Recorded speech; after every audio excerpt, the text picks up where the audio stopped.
What is it all about? Jekyll Hyde is a musical horror drama loosely based on the novella Strange Case of Dr. Jekyll and Mr. Hyde by Robert Louis Stevenson. Originally conceived for the stage by Frank Wildhorn and Steve Cuden, it features music by Frank Wildhorn, a book by Leslie Percusi, and lyrics by Wildhorn, Percusi, and Cuden. After a world premiere run in Houston, Texas, the music embarked on a national tour of the United States prior to its Broadway debut in 1997. Many international productions in various languages have since been staged, including 2 subsequent North American tours, 2 tours in the United Kingdom, a concert version, a revamped US tour in 2012 ahead of a 2013 Broadway revival, and an Australian concert version in 2019. Act 1. The audience is introduced to John Utterson and Sir Danvers Carew, both having been associated with Dr. Henry Jekyll. Utterson was Jekyll's lawyer and best friend, while Sir Danvers was Jekyll's future father-in-law. The 2 gentlemen take the audience back some time to find Jekyll in an insane asylum singing over his comatose father. It is Jekyll's belief that the evil in his father's soul has caused his illness. Jekyll tells the audience about his passion to find out why man is both good and evil, and attempts to separate the good from the evil. Sometime later, the rich and poor of 19th century London describe how people act how they want others to see them, no matter who they really are inside. Afterward, Jekyll represents a research proposal to the Board of Governors of St. Jude's Hospital. Sir Danvers, the chairman of the board, is in attendance along with His Grace Rupert, the 14th Bishop of Basingstoke, the Right Honourable Sir Archibald Archie Proops, Lord Theodore Teddy Savage, Lady Elizabeth Bessie Beaconsfield, General Lord Glossop, and Simon Stride, the secretary. All, with the exception of Sir Danvers and Stride, are pompous, rich, semi-hypocrites. When Jekyll proposes to test his theory and his formula on a human subject, presumably his father, they reject the proposal with cries of sacrilege, lunacy, blasphemy, heresy, voting 5-0 with Sir Danvers' 1 absentation. Utterson tries to calm Jekyll down, knowing that he is obsessed over his father's conditions. Jekyll feels that he could save those who have fallen in some darkness. Utterson urges his friend, if he feels he is right about his theory, that he should continue. Later that night, a group of high society Londoners turns up at Sir Danvers' residence at Regent's Park, which has a well-maintained facade.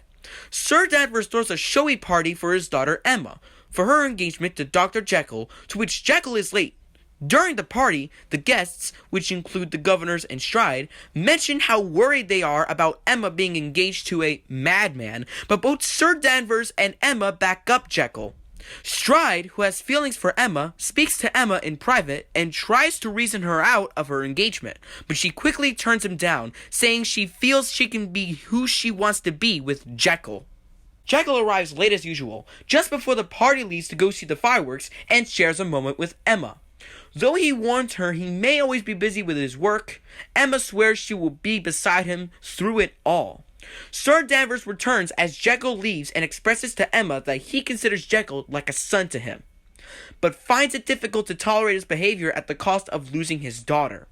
Emma assures him that he will never lose her, and they should not be afraid to let go. Jekyll and Utterson later go to the dregs of Camden Town known as the Red Rat for Jekyll's bachelor party.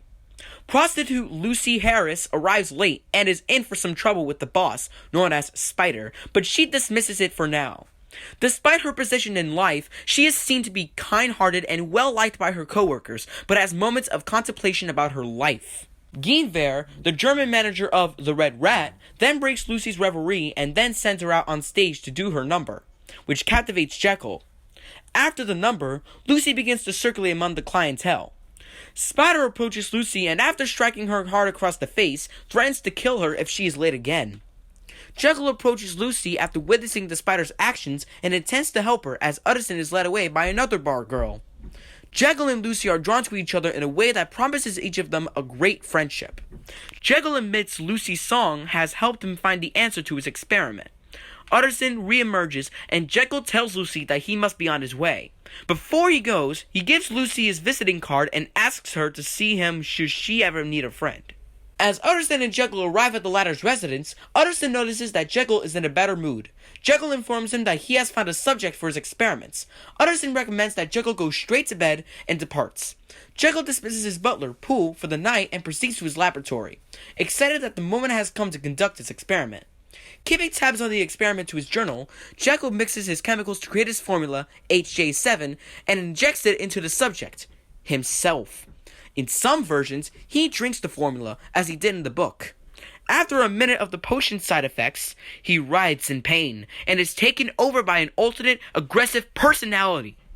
With grim humor, he notices in his journal, 4 a.m., a few slight changes. The exact line varies, depending on the production. He gleefully goes out and roams the streets, taking in the sights and sounds of London while tormenting innocent bystanders, which includes an abusive encounter with Lucy. Jekyll's alternate personality gives himself a name, Edward Hyde. A week later, no one has heard anything from Jekyll. Emma, Sir Danvers, and Utterson ask Poole where he is, but Emma decides to leave and believes Jekyll will come for her after his work is finished. After Emma and Sir Danvers leave, Poole tells Utterson that Jekyll has been locked in his lab all this time and that he has heard strange sounds from the lab. Jekyll, who seems distraught, emerges and impatiently sends Poole to fetch some chemicals for him. Utterson confronts Jekyll about his bizarre behavior, but Jekyll brushes this off. He instead gives Utterson 3 letters, one for Emma, another for her father, and another for Utterson himself, should Jekyll become ill or disappear. Suspicious and concerned, Utterson warns Jekyll to not let his work take over his life. Meanwhile, Emma and Sir Danvers argued about the prudence of Emma's marriage to a man who seems to be falling into an ever-deepening abyss.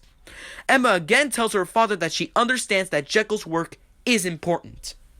After Utterson departs, Lucy arrives at Jekyll's residence with a nasty bruise on her back. As Jekyll treats her wound, she tells him a man named Hyde inflicted it. Jekyll is stunned by this revelation but hides it. Feeling for Jekyll for being kind to her, Lucy kisses him. Disturbed by his own actions, Jekyll leaves Lucy, who wonders about her love for him. Later, the Bishop of Basingstoke is seen with Guinevere after having a meeting with one of her underage attendants. He pays Guinevere and arranges to see the attendant next Wednesday. When Guinevere and the attendant leave, Hyde appears holding a sword stick with a heavy pewter knob. After insulting the bishop, Hyde proceeds to beat and stab him to death with the sword stick before gleefully setting the body aflame. Act 2. Utterson and Sir Danvers speak to the audience once again of past events with Jekyll. Utterson begins to feel he was not able to help his poor client and friend, while Danvers senses that something was horribly wrong with his work, as he had not been seen or heard from for weeks. The citizens of London gossip about the bishop's murder as Hyde hunts down and kills General Glossop, Sir Proops, Lady Beaconsfield, and Lord Savage. By now, all 5 governors who rejected Jekyll's proposal are dead. Later one night, Emma lets herself into Jekyll's laboratory. She finds his journal open and reads one of his entries. Jekyll enters and immediately closes the journal, preventing her from learning what he has become. Emma can see he is distraught. She professes her love for him and begs him to confide in her. He tells her nothing of his work, but says he still loves her. After Emma leaves, Jekyll writes in his journal that Hyde has taken a heavy toll on him and those around him. After Emma leaves, Jekyll writes in his journal that Hyde has taken a heavy toll on him and those around him, and that the transformations are occurring of their own accord. His entry is interrupted when Utterson arrives at the lab, seeking to find out who Jekyll's sole heir is, Edward Hyde, as referred to in Jekyll's letter. Jekyll only tells him that Hyde is a colleague involved in the experiment. Utterson can see that his friend is desperately ill and agrees to obtain the rest of the chemicals Jekyll requires. Jekyll, once again alone, begins to face the fact that Hyde is a part of him. At the same time, both Lucy and Emma wonder about their love for the same man. At the Red Rat, Nellie and Lucy consider their profession and why they keep doing it. Lucy is then visited by Hyde, who tells her that he is going away for a while. He then warns her to never leave him. Lucy is terrified, but seems to be held under a sexual, animalistic control by Hyde. As they leave together, Spider addresses the Red Rat attendants, warning them to always be aware of what dangers lie ahead in the East End.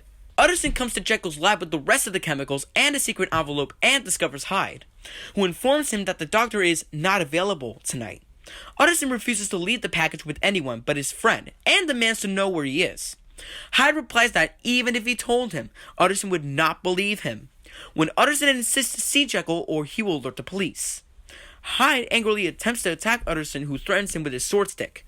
Trapped, Hyde injects the formula into himself, roaring with laughter as he reverts to Jekyll in front of an appalled Utterson. Jekyll tells Utterson that Hyde must be destroyed, whatever the cost. He then begs Utterson to deliver money for Lucy so she can escape to safety. As Utterson leaves, Jekyll mixes in chemicals and injects the new formula, fearing that he might lose himself forever, and praying that he can restore his former life. Utterson visits Lucy at the Red Rat with the money, along with a letter from Jekyll that entreats her to leave town and start a new life elsewhere. After Utterson leaves, Lucy wonders at the possibilities ahead. Just then, Hyde returns. Seeing the letter from Jekyll, he tells Lucy that he and the doctor are very close and that they share everything. In some versions, it's then made clear that Hyde reveals that he feels that Lucy has betrayed him by being in love with Jekyll and by going to see him every day, while in others it's not. He then calls Lucy over to him and holds her very close. As he holds Lucy softly so that she does not suspect it, he slowly, angrily, and savagely stabs her multiple times before slitting her throat. The vile murderer runs off laughing, just as the Red Rat attendants find Lucy's body and carry her out on a stretcher. Covered in Lucy's blood, Jekyll returns to his laboratory and faces off with Hyde in a final battle for control. Later, Utterson tells the audience that Jekyll had given up his task of finding the truth, condemning his father to the darkness. Yet, as Sir Danvers would put it, the doctor had returned at the sound of the wedding bells. Several weeks later, Jekyll seems to have regained control as he and Emma stand before the priest at their wedding in St. Anne's Church. As the minister begins the ceremony, Jekyll doubles over in pain and transforms into Hyde. Hyde then kills Stride, a guest at the wedding, before taking Emma hostage.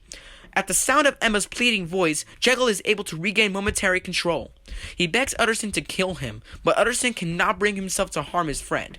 Desperate, Jekyll impales himself on Utterson's sword stick.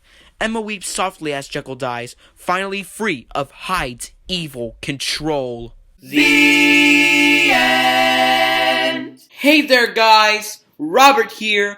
I just want to thank you all so much for watching episode 15 of Musical Synopsis Fridays.